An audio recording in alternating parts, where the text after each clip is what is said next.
This is the Lone Crater YouTube. We hope this video helps. You start by inspecting the base and fasteners. Look for cracked feet, loose rivets, or worn locks. Use a flashlight if needed. Tighten visible bolts with the correct socket. Once done, test lateral stability by pushing gently at the top. This reveals loose spreaders or warped rails. Make sure feet have non-slip caps. Replace them if torn. If the latter is extension type, lower and lock sections to full overlap. Then verify rung alignment before moving to repair bent or damaged parts. You now focus on rails and rungs. Remove a damaged rung using the correct drill bit, then install a replacement of the same spec. Rivet or bolt to factory torque. For minor rail bends, clamp near the bend and apply slow, even force. Heating steel slightly can help, but don't overheat alloy ladders. Once aligned, check every rung for secure attachment.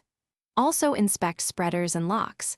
Lubricate pivot points lightly, then cycle them several times to ensure smooth, secure operation before the final. You finish with functional tests. Set the ladder, lock it, then climb with a controlled weight load, stay within the rated capacity, and hold at the top for a minute to confirm stability. Once done, inspect for new movement or noises, tighten anything that's shifted. If wobble persists, replace feet, spreaders, or rivets, and if structural cracks appear, retire the ladder immediately. As a troubleshooting tip, if subtle side-to-side flex remains, swap to a new ladder. Small savings aren't worth catastrophic failure. Thanks for watching. Consider subscribing if we helped you.